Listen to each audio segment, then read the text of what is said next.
Hello, hello, hello. We are getting started here.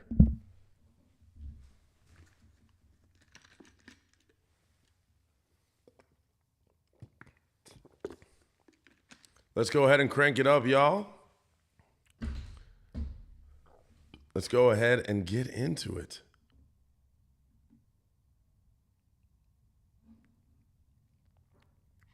It is that time. It is that time. You know what I'm here to do? Answer those dating and relationship questions. Go ahead and shout out where you're from. Don't hesitate to shout out where you're from. I'm always looking to know what's happening out here. How you doing, girl?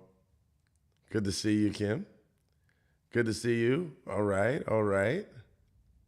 NYC, let's go, baby. New York City. I love it. I love it. CT here, how you doing? I'm gonna go ahead and get TikTok on the line as well. Because we gotta get TikTok on here. We got YouTube, Instagram, TikTok, Facebook. Poland. What's up, Poland? Omaha. Yeah, I love it. Mississippi Gulf Coast. I've been to Gulfport, Mississippi before. And Gulfport, Mississippi was so awesome. It's so cheap. They got the world's biggest catch over there. I think they filmed it over there. And they have really good fish. Like the fish is actually really authentic and fresh. It hasn't been pre-frozen or anything. It's like straight out, right? Amazing. Riverside, California, let's do it. Spain. Spain, teach me some languages. Teach me something, Spain. Anyway, you know what we're here to do. We're here to talk about dating in this dating field. And one thing I want to tell you that you may not know yet is that a lot of the times when you get manipulated, a lot of the times narcissists and manipulators will manipulate you by triggering you. If you are a person that can be easily triggered, you are a hotspot for manipulation. And see, that's something that a lot of people can't grasp. But I've had a lot of clients lately that have been showing me how triggered they get by conversations. And what I told them is that, do you know that a lot of them try to control you by your triggers? Like, think about it. If you're in a conversation with me and we're talking one-on-one, right? We're talking and everything's going well, supposedly. You have to understand that if you're saying something that's against what I want to uphold, if you're calling me out and you're making me feel vulnerable and you're trying to make me take accountability, the quickest thing I could do to divert the attention is to say something that makes absolutely no sense, right? So what I would do is I would say, so for example, I used to trigger one of my best friends, right? As a joke. He used to pride himself on being a hard worker. So whenever we would go out, he would do whatever possible because that's how he prided himself.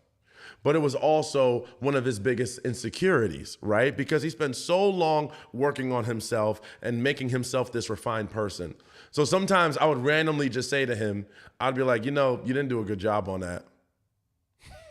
Just to mess with him, right? Out of love. And he would be like, what? What are you talking about? I'm like, well, you're not doing as good of a job as you think you're doing. Like, actually, that's kind of terrible. And he would be like, what? That's not true because I spent all this time doing this. I spent so many hours. And then I was just sitting there watching him unfold. See, people do that in arguments. That's what I'm trying to tell you. Manipulators and narcissists do that in arguments. You'll be sitting there talking about something important. Well, I wanted to sit you down because something happened earlier and it really, bothered me to my core. And I just wanted to talk about that with you. Can I do that with you? And then they go like, well, what's wrong? Well, I just feel like sometimes you get a little bit loud when you talk about certain things, and I just really wish you didn't have to do that. Well, remember what you did? See? Manipulation, baby. Well, remember what you did? Remember how you spoke to me? Remember how that went? Now, here's the thing. We're not saying that that's not true. We're not saying that you were perfect either. But right now, you need to create a space where you're heard. And that's one of the problems in dating and relationships, where a lot of us don't get along, is because we're not reserving a space for the other person's feelings to be top priority, regardless of how it makes me feel, regardless of what I think is true or not. Now is a moment to acknowledge your feelings and put my feelings aside to allow you this space so that we can continue to work together. But see, the problem comes in when they start getting defensive, then there's no calming them down. Oh, well, no, I don't want to hear this because you don't have a right. I did everything I was supposed to do. I did everything I was supposed to do. You know what the problem is? You're just not grateful. You know what the problem is? You're entitled. You're entitled and you just don't care. You don't even like me like that. Because if you truly love me, you would let this go. See? Now, before you know it, you're in an argument about something that had nothing to do with the original topic, and now you've been manipulated. So like I said, to start this off, y'all, if you want to work with me one-on-one, click the link in the bio. If you want to work on me, I'm taking on new clients again. Got some clients that are getting through sessions. They're pretty much through it. We've been challenging them for the last month or so. So as we're getting to the end here, make sure you reserve your spot. Not everybody can get in. I got maybe a couple spots open again. Go ahead and click that link in my bio if you want to work with me. I'm going to start taking questions now. Hello, Omar Toledo. Okay, let me see. Questions. Really need to hear this tonight. Listening to you is like my ex speaking through you. Oh, yeah. And so you want to know what's crazy? Is that a lot of people think that, every single person that's manipulative is a conscious manipulator, right? Like they wake up in the morning knowing what they're going to do to you and how they're going to play you. See, here's the thing. A lot of people are not that smart. And I'm not saying this to give them a pass, but what I am saying is a lot of people are not that diabolical where they know exactly how to manipulate every single person, because that would mean that every single person's personality is the same. You see what I'm saying? So if there are different people, then that means they have to come up with different manipulation strategies, right? So what that also means is that they're not coming up with different manipulation strategies for different people. They are the same type of manipulation, which also means possibly their manipulation is coming from them being insecure. I'm insecure. So instead of admitting my fault and sitting under your authority, I'm going to project onto you. You made me feel bad. And instead of me challenging this feeling and figuring out how to resolve it, I'm going to insult you first. Well, what about what you did? Because I don't want to have to sit here and listen to you tell me how bad I am. I'd rather just call you out. I'd rather just divert it to you. That's childish. That's immature. But that's also a show that you may not be as self-aware as you think you are. Being self-aware is very important. If someone isn't self-aware and they're probably not able to handle a lot of these situations. All right, I'm going to take some questions now. I am looking for a long-term relationship. On Bumble, many men state looking of long-term but open to short. And many write not sure. Should I give them a chance or is it a strict no? Here's what you can do. This is where communication comes in handy. And everybody, I'm going to tell you, communication is absolutely what you need to make a relationship or marriage work. And what I mean by communication is not just the good parts, not just the satisfactory parts, but the parts you don't want to hear. A lot of people avoid asking the hard questions because they're afraid of the potential consequences. If I ask them what they mean by short, then they could possibly mean, well, because if I don't like you that much, I say we can just mess around. People don't want to hear that because a lot of people associate a person's non-desire with their own self-esteem. If you don't want to date me, then that means there's something wrong with me.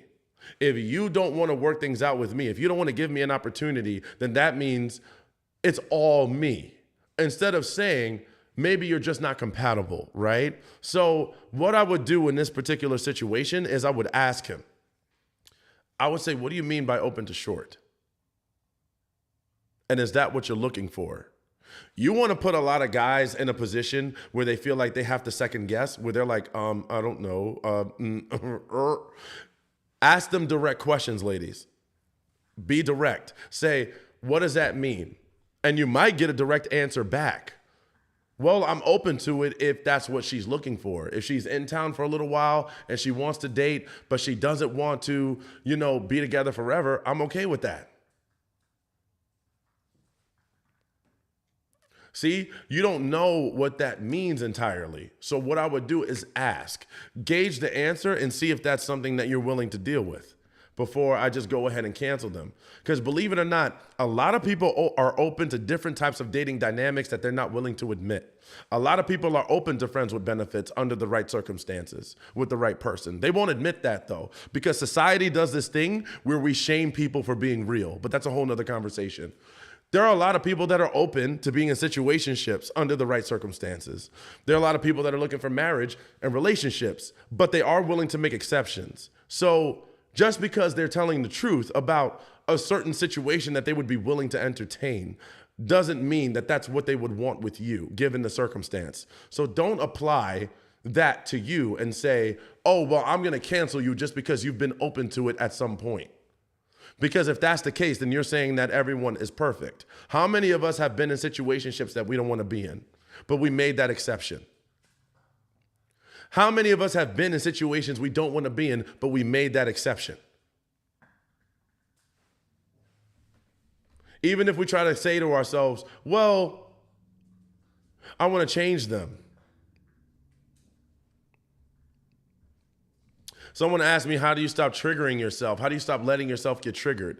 The way to stop letting yourself get triggered is to be okay with your insecurities.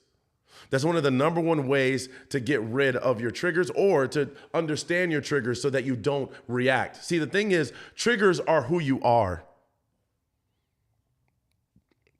Let me say this again. Triggers are your natural, authentic personality. That is a part of who you are. The triggers are revealing things that you're naturally uncomfortable with. And what society does is they shame that. Society says things like, you're too sensitive. You're taking this too hard. You're too worried. You're too much. But maybe it's not too much for the right person. Because then what you'll try to do is you'll try to scale back a lot of what society has told you. A lot of what these dating websites and a lot of what these experts know online, apparently they tell you, oh, this is how you do it with the perfect form. There is no perfect. There is no universal system. I got news for you. There is no universal system for you or me or anyone else. It is what matters for you. That's why I tell people it would highly benefit you to invest in coaching, to invest in counseling and therapy, because you can apply whatever you hear online. But if you're not receiving it and you're still running into problems, I would highly recommend seeing someone. Not because there's something wrong with you, and I'm so tired of that stigma, but because you just want to get yourself a little bit more figured out so you don't have to wait until you're much older and a lot of time has gone by. Get it right now. Don't wait. Because you deserve happiness. Sheesh. Gotta fight people to be happy nowadays. How do you know it's time to walk away? Because I can say the only change the man I've been with has made is that he no longer makes death threats. You need to know your deal breakers. Tabitha. Because if he crosses a deal breaker and you cannot get to a place where you can trust him again the same way as if it never happened, then that is a deal breaker. And that's when you need to walk away. Because if you don't walk away, then you're going to be inauthentic. And if you're inauthentically dating this person out of what? Fear of being alone, fear of not finding someone as good, thinking you're not lovable, then you are going to accept these behaviors and they will keep happening. And here's the sad part. If you continue to move forward with this person after they've shown you their worst, especially if they've shown it more than once, and you're expecting them to turn it around completely, you become the villain. That's not realistic. You can tell them all day, oh, you better stop this. You better never do it again. But this person has shown you their extreme ass at least too many times. 2 to 3 times is too many times. If they cheated on you 2 to 3 times, they're probably a cheater. If they got abusive more than 3 times, they're probably abusive. So what that means is if they are going to change this quality about them, who they naturally are, then they would just be doing it to compromise for you. And don't listen to their words. See, a lot of us, we listen to their words. Oh no, I need to change. I need to change. I need to change it. I know I've been bad. I know I lost a lot of girlfriends. I lost girlfriends. Shut up. You weren't concerned about fixing it yourself, especially if you've done it in past relationships. And now I'm supposed to sit here and wait for you to fix it. You had all that time to maintenance yourself. You could have came back to me refurbished. But instead, you came to me with the same problems, which means you don't think it's worth fixing. You don't think it's worth fixing. Let's be honest, you don't. And now you're going to say you see it now all of a sudden? You see it? You had an epiphany? Come on, baby. What you think, we in kindergarten? So that's what I would say. Know your deal breakers. How do you stop the madness when they turn it on you and go in 100 different directions? How do you get someone to understand your feelings need to be heard and validated when they feel it's BS? You don't. You don't, sis.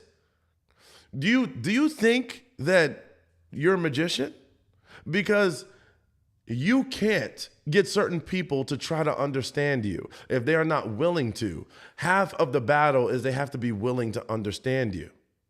So if they don't try to understand you and they're not willing to, then they don't respect you, girl. Part of respect is saying, I'm willing to sit down and believe what you say and process it before I immediately start to attack you, before I get defensive, because I believe that whatever you're saying is in good faith. So there's no reason for me to get defensive, and there's no reason for me to feel like I need to think that you're lying. If a person doesn't take you serious, then that means the person doesn't care to, and you're dating someone that is not respecting you. Have a crush on a colleague, what should I do? Well, there's a saying, don't poop where you eat. You can tell your colleague you have a crush, but there's going to be consequences, right? The potential consequence is if it doesn't work out or if they don't like you the same way, now you have to work at the same job with this person. If you're willing to accept that consequence, if the crush is this big, then go for it. But here's what I would say. To protect yourself, instead of going straight in and just being like, I'm in love with you, love me, right? What you want to do instead is see where they're at emotionally with you. Get a gauge on how they feel. Try to become friends with them first. Invite them to a happy hour. Try to spend time with them a little bit and see what the vibe is before you just unleash it. You know what I'm saying? I just wanted to hit that button. I don't care. Team Xavier, thank you, girl.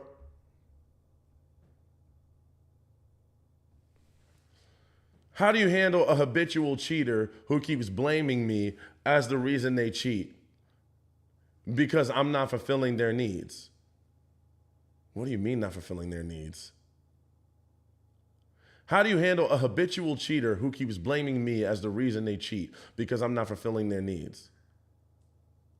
Oh, wait a minute. Wait a minute. There was a reason why I couldn't process this. This sounds ridiculous. So this person said that they're cheating on you because you're not doing what they want. Then here's what I would do. All right, you ready? If you're going to blame me, let's say, now here's the thing. Let's entertain it, right? Let's not cancel them. It's easy to cancel them because they're a cheater. But let's not start there. If you cheat on me and then you justify it, at that point, the problem is not even that you cheated. The problem is that you justified it. So that means it is justifiable to you to cheat on me under the right conditions.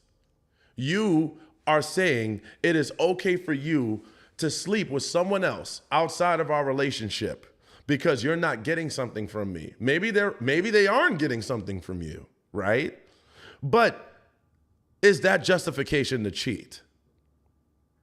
We got to be real here. So here's what I would ask you. Are you okay with being punished by them cheating? And that's going to tell you everything you need to know. Because if you're not, then what are you doing in this relationship? Do you consider emotional affairs to be cheating? Me personally, yes. Because if you're doing anything outside of this relationship that you wouldn't do in front of me, that you know would set me off, or that you know I would have something to say about, then that's cheating.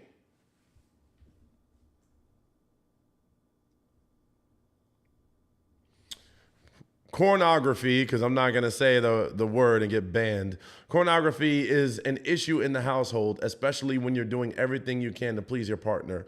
It breaks my self-esteem when I know it shouldn't. Yeah, but it's hard, right? This person is choosing fake women that they've never met to please themselves with over you. It's okay to feel upset by that. But at the same time, if they're not doing anything to try to fix this problem, then you need to ask yourself, how much longer are you going to put up with this? Because here's the thing. You've already been set up for failure because the man has openly showed you, or he's been caught doing this and prioritizing this over you, which means he doesn't see it as a problem. Just you do. I'm sure if you never complained about it, he wouldn't have anything to say. So in order for you to change this, you'd have to change his natural state, his natural way of moving. He'd have to compromise that just for you. If he doesn't see personal value in it, now he's just doing it for you. So then you have to ask yourself, do you want to continue to be with someone like that?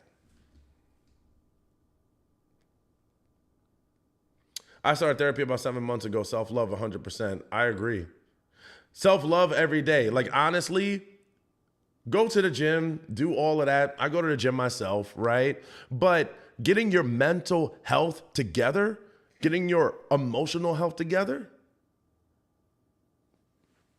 that's next level, right?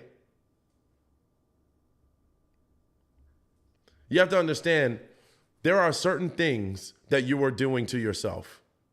There are certain things that are causing you to see breakdowns in relationships. And see, what we sometimes do is we blame the other person 100%, which I'm not saying that you're wrong, but because we may have had a crime committed to us, we immediately divert the blame to the other person.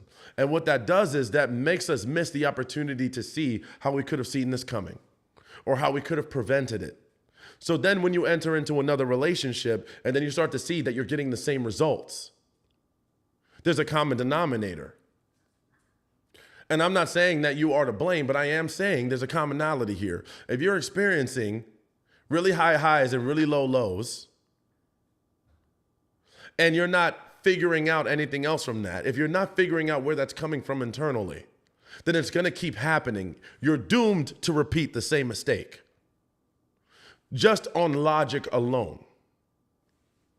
And that's where you have to challenge yourself. But sometimes that takes outside help because you can't see it. I couldn't see it. As much as I know now, sometimes I still can't see it. Sometimes I'll have a moment and I won't know until a day or so later when I'm like, dang, why'd I do that? Why did I do that? Sometimes I got to sit back and think about it myself and I have to call my counselor, right?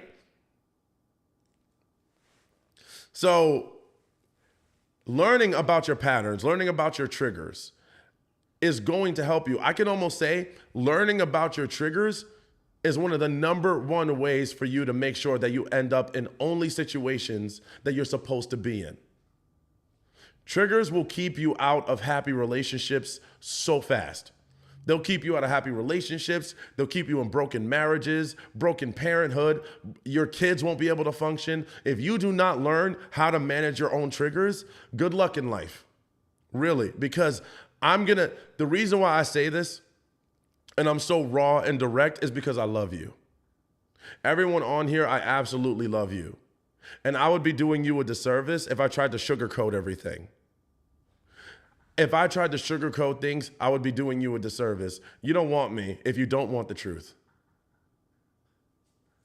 But yes, this is how we keep people in the right situations, learning your triggers.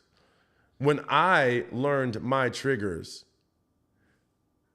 and I learned how to manage them, I woke up crying tears of joy. And I didn't understand what that was like before then. I didn't get it. Because people used to tell me, oh, I cry tears of joy. I'm like, what? Why? Who cries tears of joy? What does that even mean? And then I felt it because when I learned where my triggers were coming from and when I learned how to conquer them,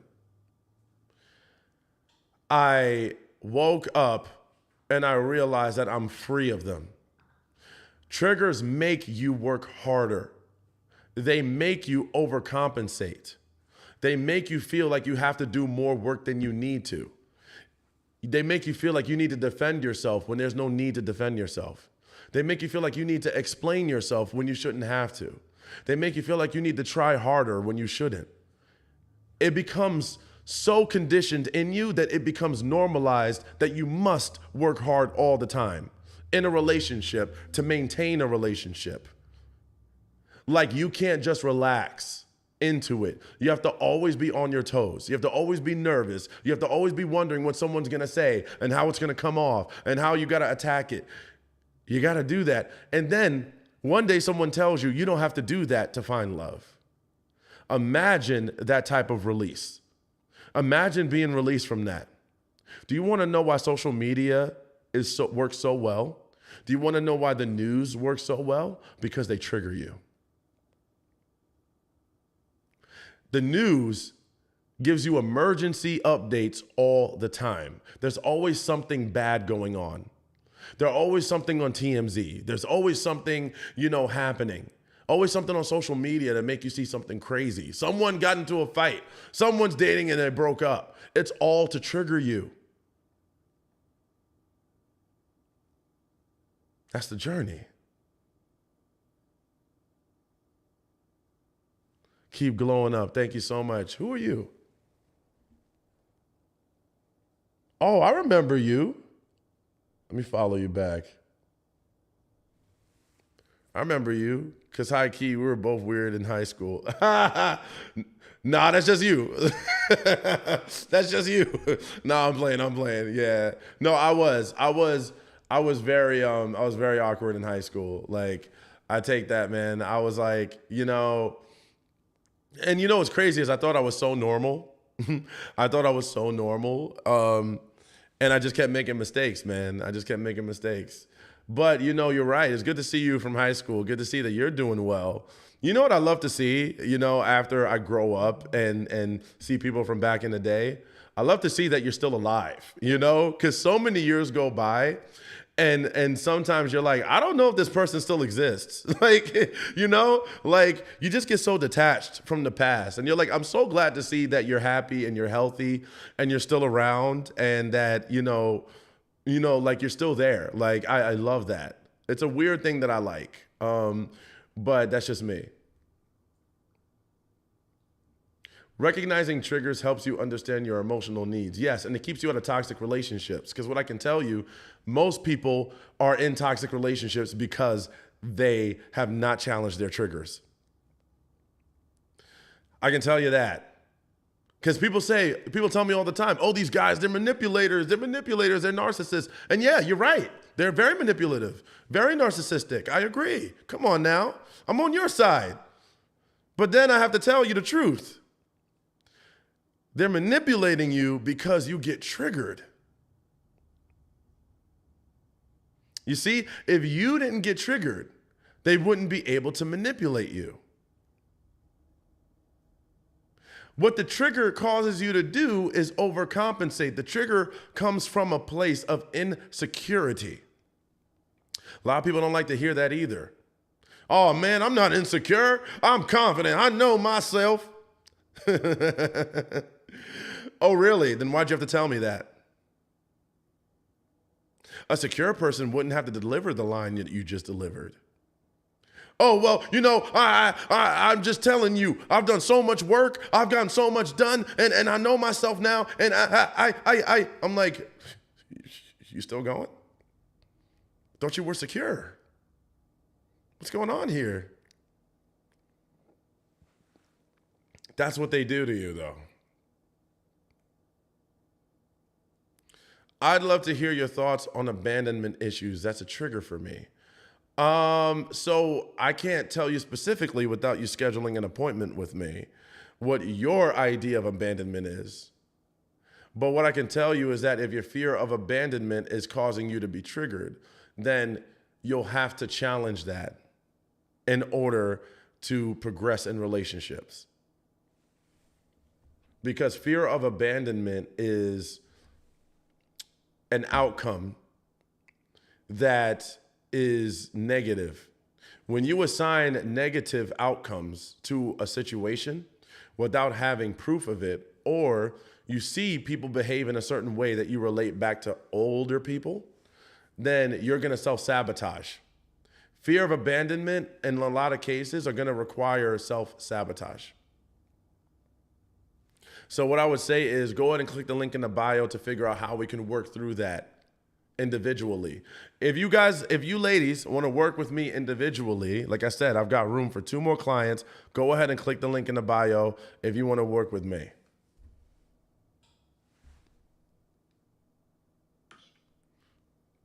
I know y'all have seen some of the craziness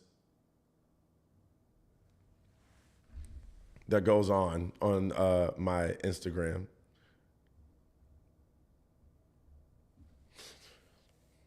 Let me see. Please share with me why some men will take you out on a date but are emotionally unavailable.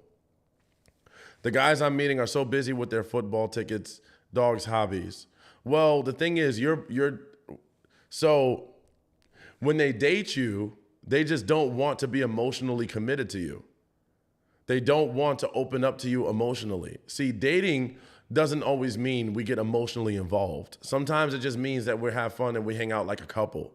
What they're saying, though, is that not only do they not want to commit to exposing their emotions to you or having to give you their emotions, but they don't want to work with your emotions either.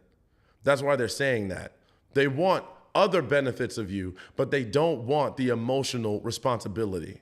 So what they're saying is, I'm not going to be vulnerable to you, and I don't want you to be vulnerable to me. I just want to hang out as a couple and get benefits in that direction without the emotional attachment.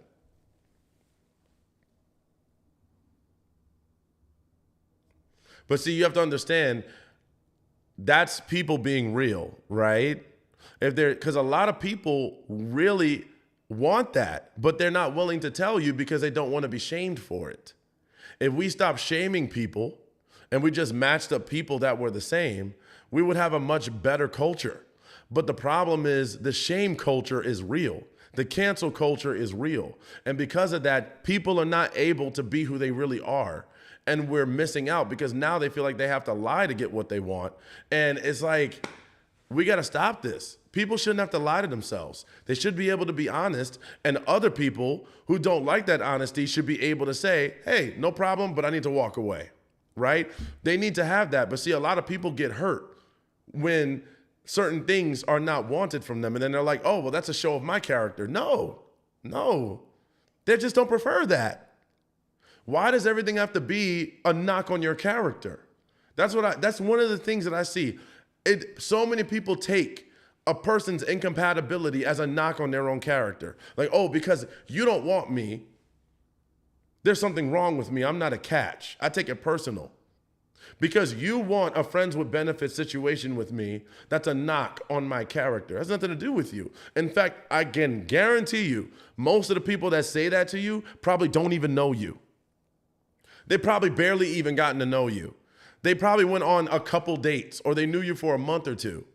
They don't even know you well enough to know if you're lovable yet. So if you take it personal that a person is showing you their intentions up front that don't have your best interests, then that means that you're taking it personal. You're triggered. And that's what leads to the next spot. You feel triggered because you're insecure. Because you are not secure enough to say that even though this person is saying this, it has nothing to do with me because they don't know me. This is how this person naturally is. They don't know me. They don't know my character. They don't know anything about. They haven't even taken the time to get to know me. They saw me as a body and as a face or whatever, and they just went off of that. If you can do that, then you got something. Because what happens is that turns into you trying to get them to see you. And that's what I see a lot. That's how a lot of people end up in toxic relationships, because then they'll say, you know what? I want to prove to this person that I'm worth having. I want to prove to this person that I'm not just a friends with benefits person. I want to prove that I'm lovable and that I'm above this image that you've created of me. I have to work to make you see it. Good luck. When you can literally just be with someone that sees the value in you and they're in the same place that you are. You could have it so much easier. More questions, ladies. Come on, we're rolling up the top today. We're getting into it today. More questions for me. I really need to hear this today. Thank you. I never thought about it that way. I got you covered because I'm here to free you from what these manipulators are trying to do. This is why love yourself first is so real. If you don't, you'll have no boundaries. Correct. It shouldn't be that difficult and that much work. No, it shouldn't. It shouldn't. And if it is that much work, that's probably a sign, especially in the first few months. And I tell people that in the first few months of dating someone, if you're starting to see there's a whole lot of problems and a whole lot of issues and it's going nowhere, you're supposed to be honeymooning. Like, what is going on, yo?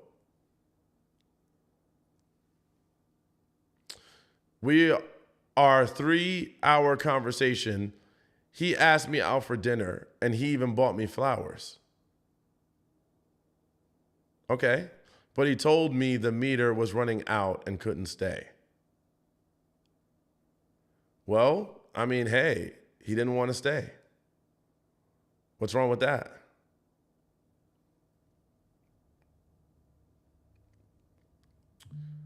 Why do they go distance sometimes? That's a good question.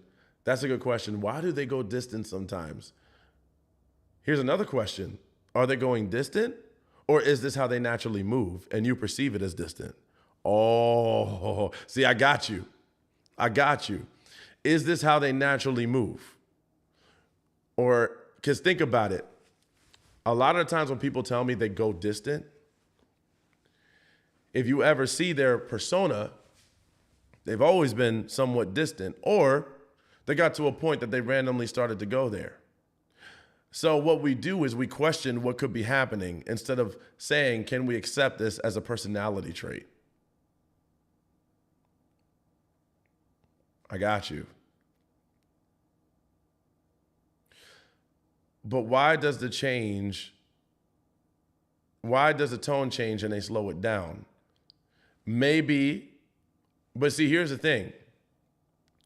There's no way to know that, right? If they slow it down, there's no way to know it without asking them. And if you're not in a place to ask them because you don't want to hear what they have to say, then don't ask. It could be several variables. It could be there's something about you that they don't like. There's something about the situation they don't like. They could have had a phone call from an ex. They could have found someone else that they like even more. They realized that you were such an amazing person and they weren't healed enough to date you. There could be so many different answers I could apply to this situation, but there's no way to know for sure, right? So then, if you want to truly know, just go ahead and ask. Now, there's no guarantee that they're going to give you the right answer, because one of the reasons they got distant is because they didn't want to have to explain themselves. So the expectation for them to explain themselves now is probably not going to be realistic.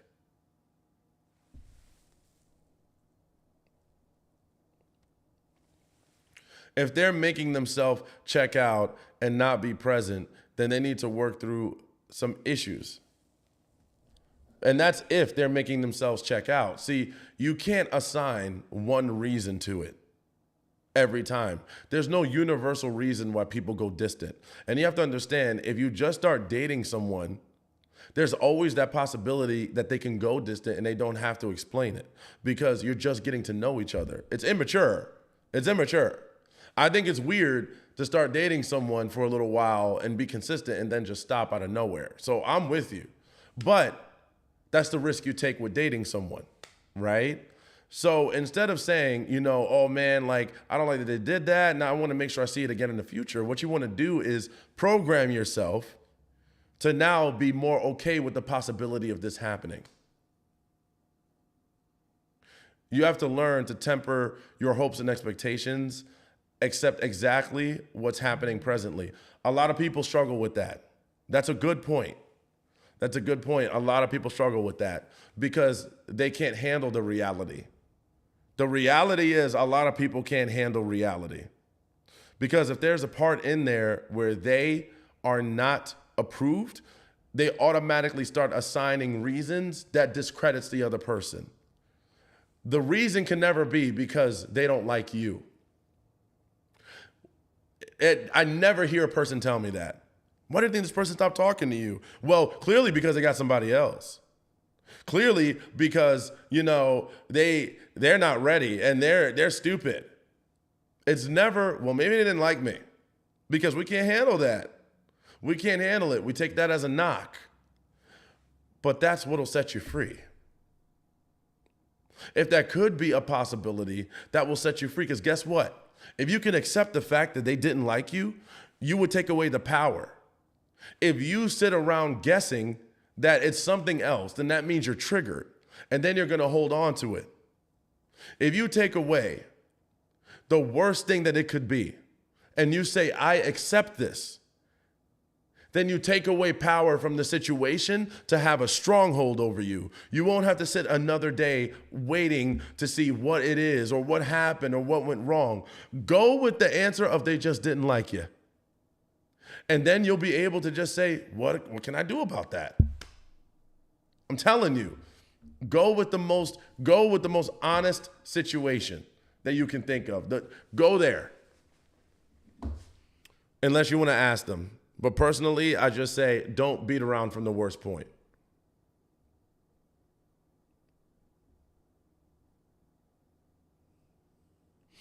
Three years, no title. Why though? Your boundaries. People will get away with whatever they want as long as you don't show boundaries. So if they were able to get 3 years with no title, then that shows more about your boundaries. They took advantage of the fact that you didn't put up that boundary.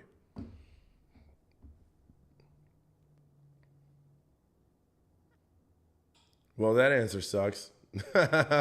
It does, but frees you, doesn't it? Because if you can find a way to cope with that, there's nothing else they can do to you. You can actually move on. Yeah, 3 years is a lot. That's lack of boundaries. For someone to get away with something for more than a year, that's a lack of boundaries. How do you differentiate between intuition and fear? Fear is if you put a period in between each letter, right? And I'll type that for you here. I'm going to type it out. E-A-R. Fear, right? So we're going to go with false evidence appearing real. You are amazing. Thank you, Yvette. Appreciate you. False evidence appearing real. Fear is a preconceived idea that something is going to turn out for the worst. Intuition is looking at what's currently happening and based off past experiences, judging the current event. Not what could happen, but what's happening now. In reality, we don't know what could happen. We don't know what the future is going to bring. We don't know if it's going to turn around. We don't know if it's going to get better. All you can look at is the current patterns that have been happening and say, more than likely it will happen again because it's already happened 2 to 3 times. That's intuition. Fear tells you, you haven't seen that much, but it could get this bad and it could go this far. So that's the difference between intuition and fear. Fear, you don't have the evidence. You're putting together what little pieces you have to judge what could happen that's bigger, but there's no way to know that without seeing it. Intuition is saying what you've already seen, you're judging currently. Did the other person want more? Maybe a situationship meets all needs. Yeah, exactly. And some people just want a situationship and it has nothing to do with you. But some people think that if you just want a situationship with me, then you don't see me as commitment material or marriage material. And I'm like, what? Like, to already take away that credit from yourself is big, because that means that this person has universal judgment.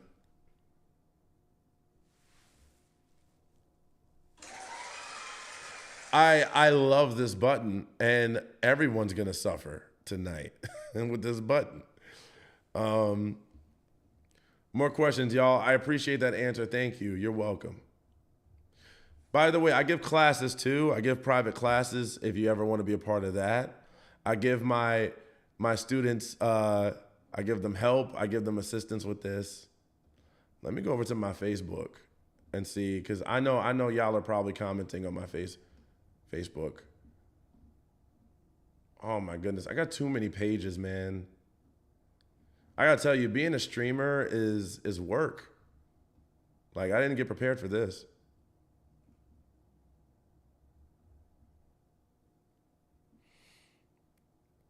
It's better to have a person be honest and not commit than to commit knowing he's not ready and cheat. Hey, bars.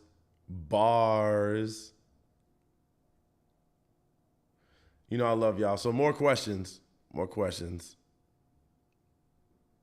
Yeah, you have to understand, like, one of the reasons why people get away with manipulation is because society has gotten a little bit too comfortable with the idea that cheating is okay. I mean, no, not cheating. Whoops, I take that back. That lying is the better way to go. We're going to shame you out of your real answers so that you have to lie. We're going to shame you out of your real answers so that you have no choice but to lie. Otherwise, you're going to get demonized. And then what? Then what do? Now I lose my identity. Now I can't be myself. I'm not who I am. Because I might meet someone that's in the same emotional and mental space that I'm in.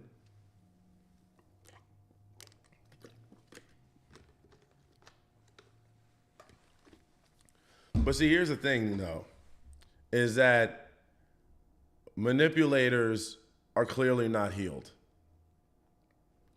That doesn't even make sense. A healed manipulator is wild to me. That if that even exists, which I'm sure it does, what are you doing? How can you sleep at night? But here's the thing, most of the people that I've worked with that are manipulators are not healed. So she says supervillain, oh, you're funny. But that's what I'm saying.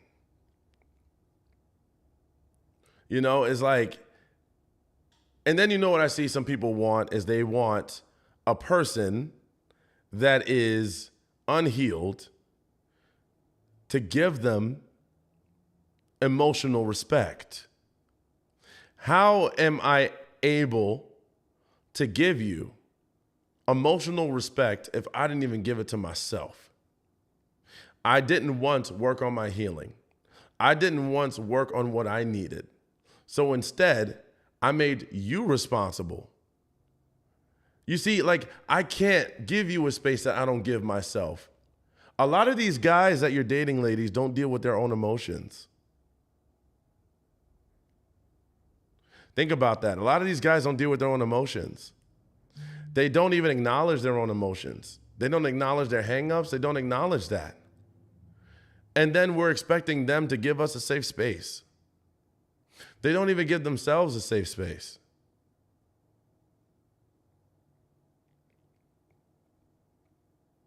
So, that's one of the incongruence factors we're working with here. How could someone give you something they can't give themselves? If they don't understand you or they don't understand how I feel, they won't take the time. Do they understand how they feel? Do they understand their own emotions? Do they take the time to sit down and process their own emotions? If they can't do it for themselves, how are they going to do it for you? In theory, it sounds great, but, so in order for them to see you, they have to see themselves. In order for them to see you, they have to see themselves. In order for them to give you that space, they have to give themselves that space. If they can't do it for themselves, they definitely cannot do it for you. And you will be wasting your time trying to get them to do it. Because it just doesn't work like that. That's it right there. See? Thank you so much. Like I said, go ahead and click the link in the bio if you want to work with me. If you want to schedule time with me, I got room for a few more clients.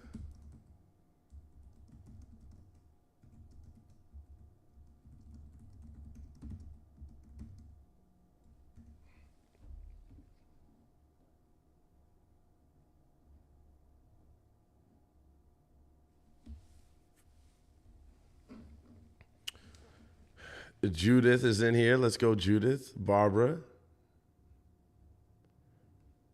More questions, y'all. Ask me more questions. This is fun. We're just people just hanging out.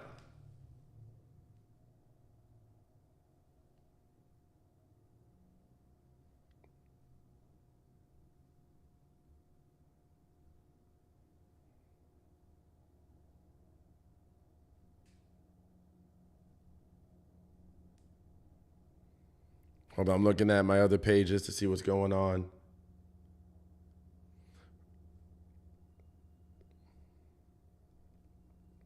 No contact. Let me see. Here's a new one. No contact. He broke it and texted he missed me and then reblocked. Why? That's weird. The only reason why, if I could think of a couple reasons why a guy would do that, is number one, he had a weak moment and he's prideful and then he was ashamed and then blocked you. Or he has a girlfriend or a girl that he's dating and he wants to keep you on the hook emotionally. And so he did that, but to keep you from being reciprocal and from his phone showing that he blocked you. Those are the only two reasons I can think, because that is wild.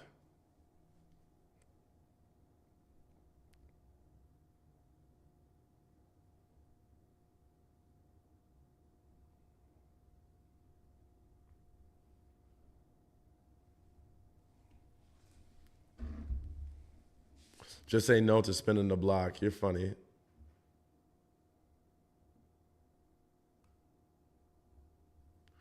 Trying so hard to heal from narc abuse, but I don't think I ever will. Well, you need to work through it. You won't heal from it if you don't do anything about it. That's the truth. Like, I'm gonna be real with you. If you don't do anything to work through it, then you won't heal. You need to work through it. So what I would say is click the link in the bio and take advantage, take control of your life. Don't let, because that means you're saying, when you say I won't heal from it, that's you saying that a person can dictate how you're gonna live your life. Because they made certain bad judgment calls in your life that you can work on. You're saying that they still have power over you to make it so that you completely lose faith in yourself. I've done everything, hun. Trust me, it's been years. Not everything. No, because you haven't spoken to me yet. You want to go toe to toe? You haven't worked with me, so you're not done. But you can go ahead and continue to be where you're at. But what I'd say is you haven't worked with me. I've gotten 100% success. So you still have a chance. But as long as you're not willing to, this is where you're going to stay. Why are men too prideful to get help to work past their trauma? Because they associate masculinity with always having it together. They associate masculinity with not being emotional. So a lot of them aren't willing to step down from their masculinity and their ego in order to fix their problems.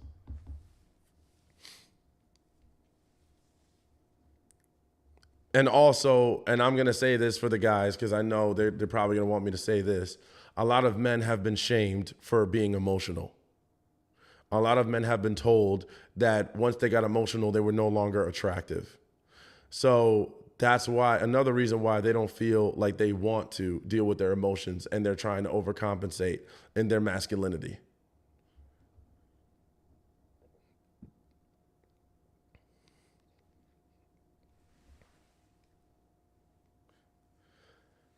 Sometimes he's fine if I sleep over. Sometimes he tells me he doesn't like when I sleep over. I don't understand. What's there to understand? That's his pattern. Sometimes he likes when you sleep over, and sometimes he doesn't. Did you ask him why?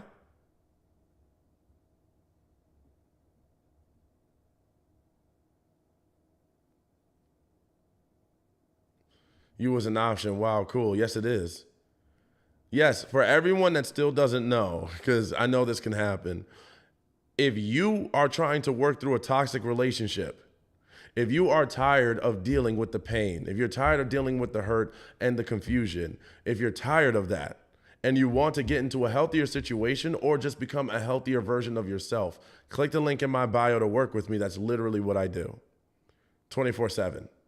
That is my full-time job. And I have 100% success. So you're going to win with me. Click the link in the bio to work with me.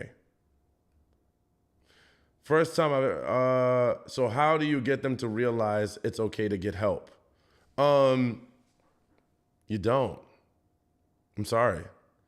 All you can do is say, if you don't get help, it's a deal breaker for me. You can let them know that. You can say, it's not going to work for me. But here's the thing.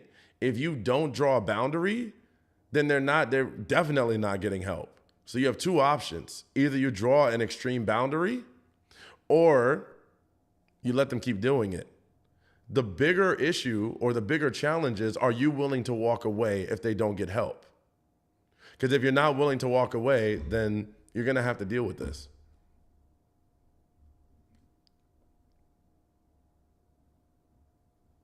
Because here's the thing, there's nothing, you can't force someone to want something.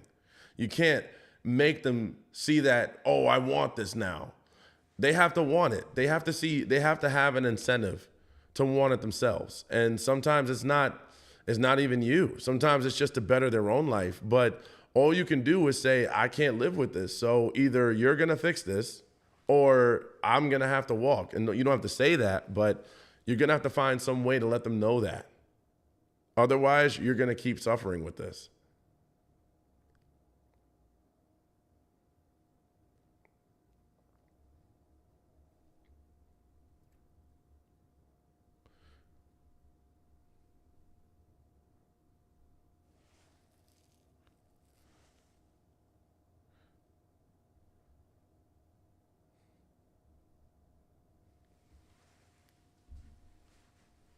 More questions, ladies. More questions. By the way, for those of you who don't know me, because I know it's people popping in and out of live all the time, I am Xavier, your dating and relationship coach. If you want to work with me, please click the link in the bio and fill out the form. If you want to qualify to work with me, I have 100% success in relationships and dating, and you will get what you need from me.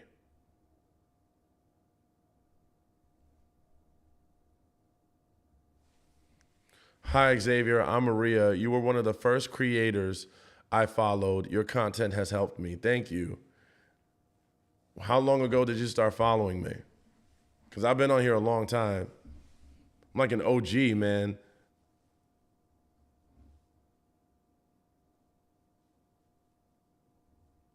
More questions, ladies. More questions. May 2022? Dang. 2 years ago. Wow. Yeah, that was a long time ago. Man, I've been making content almost every day for years. Every day for years. That's crazy. I've barely gone a day. I don't think I've ever really gone a day without making a video. Goes to show you how many different types of relationship problems there are.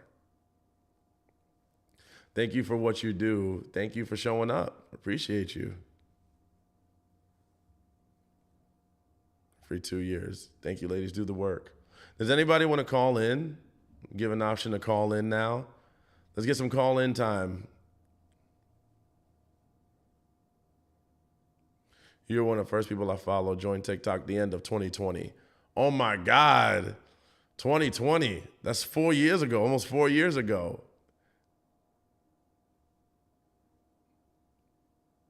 Sheesh.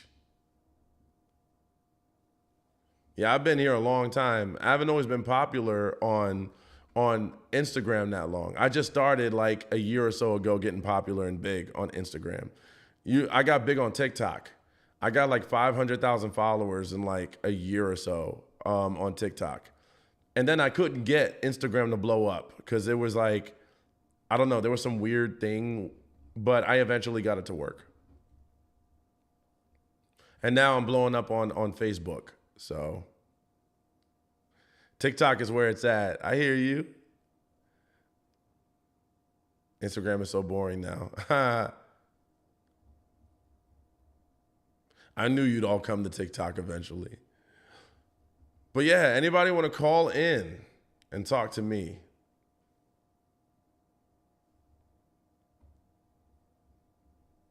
Probably not.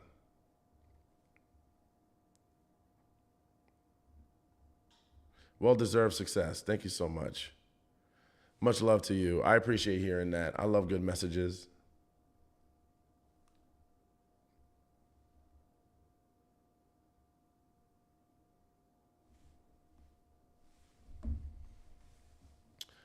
That's why I only do IG. I hate TikTok.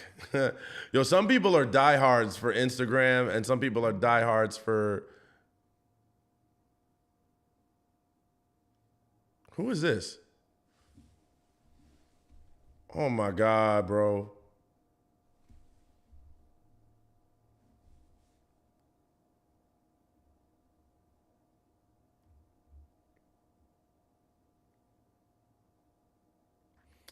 I would, but not enough followers on my account. No, you're fine. Why can having a title ruin an image? That's what I've been told. Oh, what? A title can ruin an image? What image? That's so confusing. How can we call in?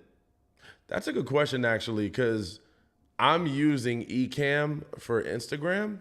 So I don't know if you can call me through Instagram. You probably have to call me through TikTok. You can call me through TikTok.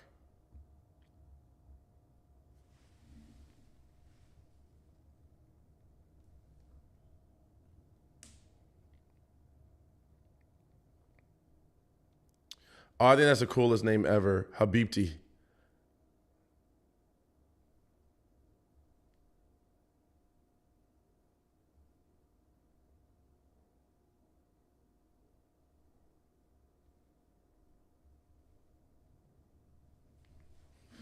Habibti, come to Dubai. Refuse to download TikTok. That's fine. Well, that's what he says. I can't have a title. It can ruin my image. What image? I'm not going to lie. This is so confusing. I would just call that a red flag and move on with my life. I would just like, that's what does that even mean? That sounds like manipulation. If a guy needs to work on himself, should he do it while dating you or do it on his own? Either way can work depending on how much you're willing to deal with. Because think about it, low key, everybody's doing work on themselves in some shape or form. There isn't one human on this planet that's perfect. So we're all working on ourselves to some degree. There's always opportunity and room to grow.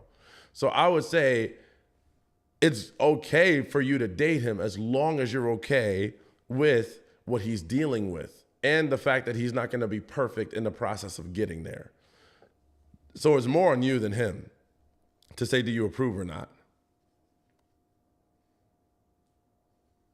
Habibti. I broke up with my boyfriend because he would check out women right in front of me and move away from me when young, pretty women were around. It hurt my feelings. Sorry about that. How can I flip my mindset to heal effectively and become more confident self again? Book time with me. Go ahead and book with the link in the bio if you want to work on that. That's what I do.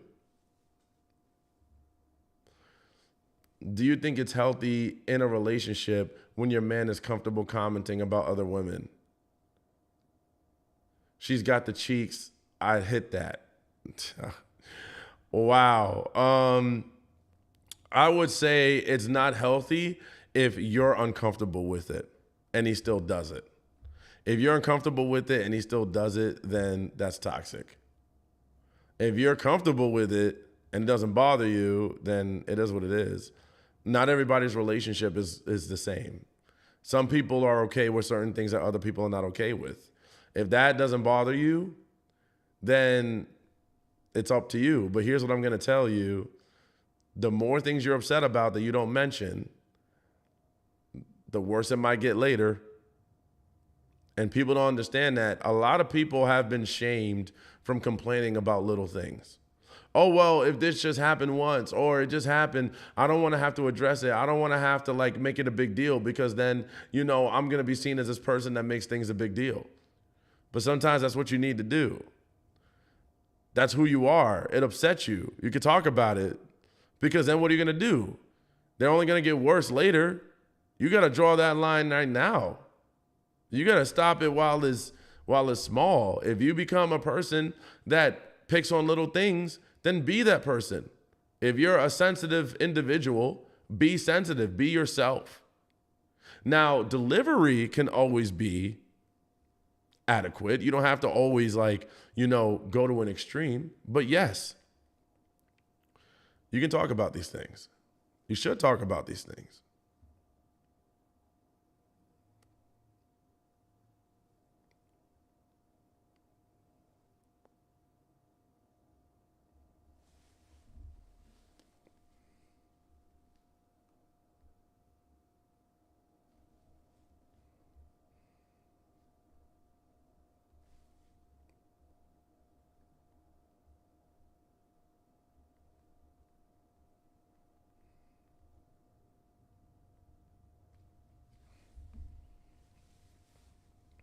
So like I said, if you want to work with me, go ahead and click the link in the bio. It's on my Instagram profile. It's also on my TikTok profile. Click the link if you want to work with me one-on-one. It's a discovery call.